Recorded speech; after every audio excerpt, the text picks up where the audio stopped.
السلام علیکم، امید ہے کہ آپ لوگ خیر خیریت سے ہوں گے۔ تو آج ہم اس ویڈیو میں سیکھتے ہیں آئی کا مطلب میں۔ For example I am good, اس کا مطلب ہے میں ٹھیک ہوں۔ ہم اس طرح بھی کہہ سکتے ہیں I am fine, I am okay, لیکن یہاں پر یہ بات ہمیشہ یاد رکھے گا، آئی ایم اور آئی آم ان دونوں کا ایک ہی مطلب ہے۔ عام جو ہے اس کا شارٹ فارم ہے۔ آئی کا مطلب میں، ایم کا مطلب ہوں اور گڈ کا مطلب ٹھیک، یعنی میں ٹھیک ہوں۔ ایم جو ہے یہ ایک ہیلپنگ ورب ہے۔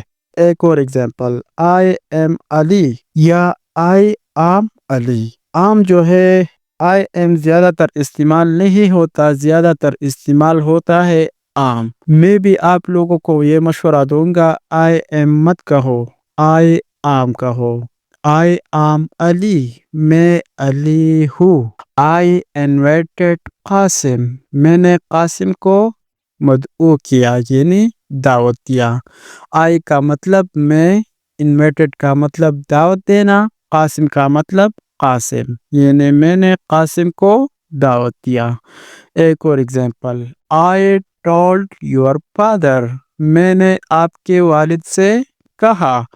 آئی کا مطلب میں، ٹولڈ کا مطلب کہا، یور کا مطلب آپ کی، فادر کا مطلب باپ، یعنی والد صاحب، یعنی میں نے آپ کے والد صاحب سے کہا۔ ایک اور لفظ ہمارے پاس ہے می کا مطلب بھی میں، لیکن ان دونوں میں فرق کیا ہے اور یہ دونوں ہم کہاں پر استعمال کر سکتے ہیں؟ فار ایگزامپل، اس سے پہلے ہم نے سیکھا آئی انویٹڈ قاسم، میں نے قاسم کو دعوت دیا۔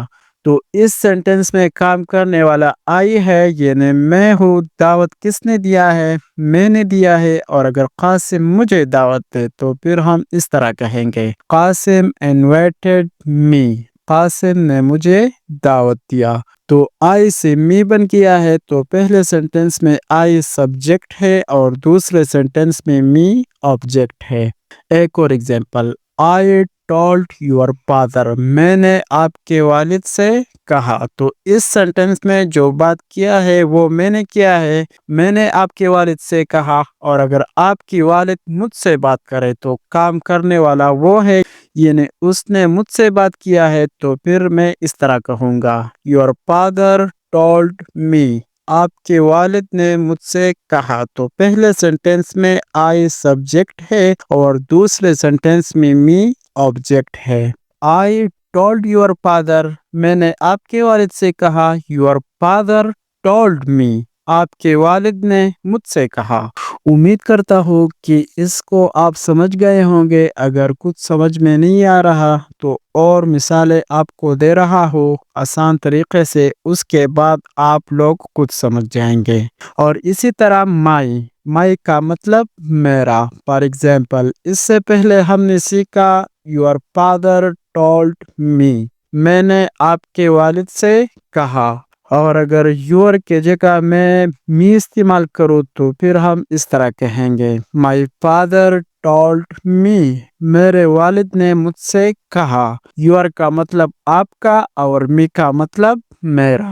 ایک اور example, my bike has been broken down, میرا موٹر سائیکل خراب ہے۔ اور اگر میں مائی کے جگہ یور کا استعمال کروں، یور کا مطلب آپ کا، تو پھر اس کا مطلب ہے کہ آپ کا موٹر سائیکل خراب ہے۔ ایک اور لفظ ہمارے پاس ہے مائن کا مطلب میرا، لیکن ان دونوں میں فرق کیا ہے اور یہ ہم کہاں پر استعمال کر سکتے ہیں؟ ایگزامپل دیکھیے، اس کے بعد آپ لوگ خود سمجھ جائیں گے۔ For example, this is my mobile, یہ میرا موبائل ہے۔ اور یہ ہم اس طرح بھی کہہ سکتے ہیں، دس موبائل از مائن، یہ موبائل میرا ہے۔ جو بھی آپ استعمال کرنا چاہتے ہیں استعمال کر سکتے ہیں، لیکن مائن جو ہے سینٹنس کے آخر میں آیا ہے اور اس کے بعد ناؤن نہیں آ سکتا، یعنی کسی چیز کا نام نہیں آتا۔ اسے کہتے ہیں پوسیسیو پروناؤن۔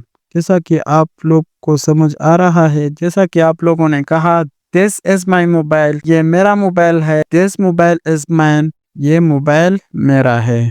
تو مین کے بعد ناؤن نہیں آ سکتا، یعنی کسی چیز کا نام نہیں آ سکتا۔ ایک اور example, this is my bike, یہ میرا موٹر سائیکل ہے۔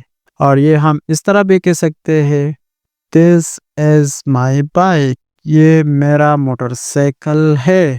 تو آئی کا مطلب میں، لیکن آئی سبجیکٹ ہے اور می آبجیکٹ ہے، اور اسی طرح مائی کا مطلب بھی میرا ہے اور مائن کا مطلب بھی میرا، لیکن مائی پوسیسیو ایڈجیکٹیو ہے اور مائن پوسیسیو پروناؤن ہے۔ مائن کے بعد کوئی چیز کا نام نہیں آ سکتا، لیکن مائی کے بعد کسی چیز کا نام آ سکتا ہے۔ تو امید کرتا ہوں کہ اس ویڈیو سے آپ لوگ بہت کچھ سیکھ گئے ہوں گے۔ تو نیکسٹ ویڈیو میں ملتے ہیں، تو اب مجھے اجازت دیجیے۔ Thank you so much for watching the video.